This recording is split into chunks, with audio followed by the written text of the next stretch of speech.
ဒီနေ့တော့ Andromeda Galaxy အကြောင်းပြောကြရအောင်။သူကကျွန်တော်တို့ရဲ့အနည်းဆုံးမှာရှိတဲ့ Galaxy အကြီးကြီးပေါ့။ဒါမဲ့အရေးကြီးတာကသူကကျွန်တော်တို့ရဲ့အနာဂတ်နဲ့တိုက်ရိုက်ကိုပတ်သက်နေတာဘယ်လိုပတ်သက်နေလဲဆိုတာသိလိုက်ရင်တော့သူတို့လေးအံ့ဩသွားမှသိကြတယ်။ အဲ့ဒီမေခွန်းကနေနေတော့အတွေ့အကြုံစရာကောင်းတယ်နော်ဒါပေမဲ့တကယ်တော့အဲ့ဒါအမှန်တရားပဲဟုတ်တယ်ကျွန်တော်တို့ကောင်းကင်ကိုမော့ကြည့်လိုက်တိုင်းမြင်နေရတာကအတိတ်ကပုံရိပ်ထီကြီးပဲအထူးသဖြင့် Andromeda ကိုကြည့်တဲ့အခါကျရင်လေအချိန်ဆက်စီပြီးအတိတ်ကိုပြန်သွားကြည့်နေရတယ်လို့မျိုးပဲဟုတ်တယ်အလင်းနဲ့နှလမတန်ဆိုလိုတာက Andromeda ကထွက်လာတဲ့အလင်းတန်ကကျွန်တော်တို့စီကိုရောက်ဖို့အတွက်နှစ်ပေါင်း2တန်းခွဲအချိန်ယူရတယ်အဲ့တော့အခုကျွန်တော်တို့မြင်နေရတဲ့ Andromeda ရဲ့ပုံရိပ်ဟာလေတကယ်တော့ကဘာပေါ်မှာလူသားဆိုတာတော့မပေါ်သေးခင်ကနေကထွက်လာခဲ့တဲ့အလင်းတွေပေါ့စဉ်းစားသားကြည့်အဲ့ဒီအလင်းတန်းလေးဟာလူသားမျိုးနွယ်တစ်ခုလုံးရဲ့သမိုင်းထက်တောင်အများကြီးပိုရှည်တဲ့ခရီးကိုဖြတ်ပြီးတော့မှကျွန်တော်တို့စီရောက်လာခဲ့ရတာကဲအခုဒီဘေးနားက Galaxy Blue ကြီးဘလောက်တောင်ကြီးမှတယ်လဲဆိုတာတစ်ချက်ကြည့်လိုက်ကြရအောင်ကျွန်တော်တို့ရဲ့ Milky Way နဲ့ယင်လဲယင်တို့ကတကယ်ကို Galaxy လောကရဲ့ Titan ကြီးတစ်လုံးလိုပဲဒီမှာတင်ရှင်းနေပြီ Andromeda ရဲ့ area စကိုကြည့်လိုက်တာနဲ့ကျွန်တော်တို့ Milky Way ထက်တိတိသားသားကိုပိုကြီးနေတာတွေ့ရမှာပါသူ့ရဲ့ချင်းကအလင်းနစ်2သိန်း1000တောင်ရှိတယ်လေဆိုတော့ကျွန်တော်တို့ Galaxy ထက်အများအပိုပြီးကြက်ပြောတယ်ဆိုလဲသဘောပဲအရွယ်စားနေမဟုတ်သေးဘူးပိုပြီးအံ့ဩစရာကောင်းလာကကျဲအရွယ်အတွက်ပဲ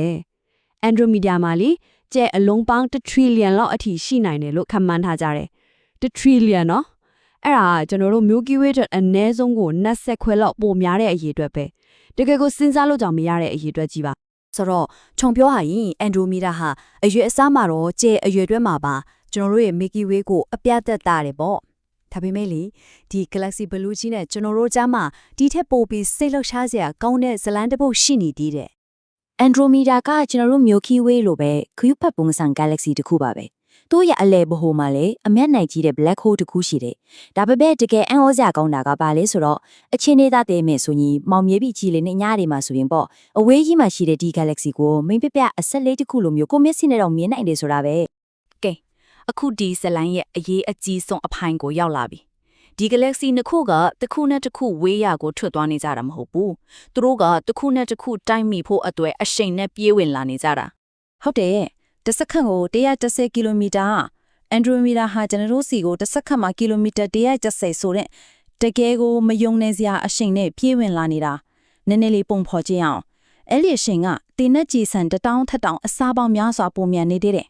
သိပ္ပံပညာရှင်တွေခန့်မှန်းထားတာကတော့နောက်ထပ်နှစ်ပေါင်း4 သမတ်ကောင်းဘီလီယံလောက်ကြာရင်ဒီ Galaxy နှစ်ခုဟာပေါင်းသွားလိမ့်မယ်တဲ့ဒါပေမဲ့စိတ်တော့ရဲမပူနဲ့နော်ဂျယ်ရီကတလုံးနဲ့ကလုံးအကွာဝေးကတိတ်များတော့ဓာတ်ရိုက်ဝင်တိုက်ကြမှာတော့မဟုတ်ဘူးဒါပေမဲ့သိချတာတစ်ခုကတော့အဲ့ဒီအချင်းကြရင်ကျွန်တော်တို့ရဲ့ညာကောင်းကင်ကြီးကတော့လုံးဝကိုပြောင်းလဲသွားမှာနောက်ဆုံးမှာတော့ဒီနှစ်ခုပေါင်းပြီးပိုကြီးပိုခမ်းတာတဲ့ Galaxy အထက်ဆက်တစ်ခုဖြစ်လာမှာပေါ့ဒါပေမဲ့ခဏလေးနော်ဒီလိုမျိုးနှစ်ပေါင်းများစွာယုံကြည်လာခဲ့ကြတဲ့ဇလန်သေးမှာအလေးအပြောင်းလေးတစ်ခုကပိုလာတယ်တကယ်ပဲသူတို့တိုက်ကိုတိုက်မိမှတီချလို့လားအဲ့ဒီမေခွန်းကအခုနောက်ပိုင်းနက္ခတ္တဗေဒပညာရှင်တွေကြားထဲမှာတော်တော်လေးကိုအရင်ပွားစရာခေါင်းစဉ်တစ်ခုဖြစ်လာတယ်အရင်ကဆိုရင်ဒါကသင်္ချာတလောက်ပဲလို့ပြောခဲ့ကြပေမဲ့အခုတော့အဲ့ဒီအဖြေပေါ်မှာတန်တရားတွေဝင်လာကြပြီဘာလို့လဲဆိုတော့လေမချသေးခင်ကမှရလာတဲ့ data အသစ်တွေကြောင့်ပဲအဲ့ဒီ data တွေကကျွန်တော်တို့အရင်ကလုံးဝမထင်ထားခဲ့တဲ့ထင်နိုင်ခြေအသစ်တစ်ခုကိုလမ်းဖွင့်ပေးလိုက်တယ်လို့ဖြစ်သွားတယ်အဲ့ဒီတွေးရှိချက်အသစ်တွေရဆိုရင်တိုက်ရိုက်ဝင်တိုက်ဖို့ဖြစ်နိုင်ခြေကတော့အားကောင်းနေတုံးပဲဒါပေမဲ့အခုနောက်ထပ်ဖြစ်နိုင်ခြေတစ်ခုကဘာလဲဆိုတော့ဘေးတိုက်လေးပုတ်သွားတာမျိုးဒါမှမဟုတ်ကတိလဲလွဲသွားတာမျိုးလည်းဖြစ်သွားနိုင်နေတဲ့ဒါလာပဲဒီပံပညာရဲ့သဘောတဘာဝပေါ့နော်အများတမ်းမေးခွန်းကြီးထုတ်တယ်တွေးရှိချက်အသစ်တွေနဲ့အဖြေဟောင်းတွေကိုပြန်ပြီးစင်ခေါ်နေရတဲ့ဖီးစဉ်တစ်ခုပဲလေ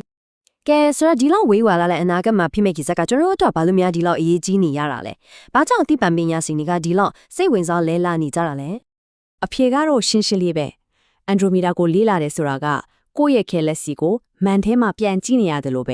သူ့ရဲ့ဖြစ်တည်မှုသူ့ရဲ့ပြောင်းလဲတိုးတက်လာပုံတွေကိုနားလည်နိုင်မှာကျွန်တော်တို့ရဲ့မူလစာကဘာလဲကျွန်တော်တို့ရဲ့အနာဂတ်ကဘာဖြစ်မလဲဆိုတာကိုပါပို့ပြီးနားလည်လာနိုင်မှာတနည်းပြောရရင်ဒါဟာစကြဝဠာထဲမှာကျွန်တော်တို့ရဲ့နေရာကဘယ်မှာလဲဆိုတာကိုရှာဖွေနေကြတာပဲနောက်ဆုံးအနေနဲ့ဒီမေခွန်းလေးတစ်ခုနဲ့အဆုံးသတ်လိုက်ခြင်းတဲ့ကျွန်တော်တို့ကအခုအတိတ်ကိုလှမ်းကြည့်နေကြရတယ်လို့ပဲအနာဂတ်ကမျိုးဆက်တွေကတော့ကျွန်တော်တို့ရဲ့ညအကောင်းခင်ကိုဘယ်လိုပုံစံနဲ့မြင်ကြရမလဲစာချုပ်လာရဲ့အဆုံးအဆော့မရှိတဲ့အချိန်တွေထဲမှာကျွန်တော်တို့ဆိုတာခဏလေးဖြတ်တောင်းသွားတဲ့ခီးသွားတွေပါပဲဒီအကြောင်းလေးကိုဆက်ပြီးတွေးရင်းနေပဲနောက်ထပ်စိတ်ဝင်စားစရာအကြောင်းအရာတွေမှာပြန်ဆောင်ကြတာပေါ့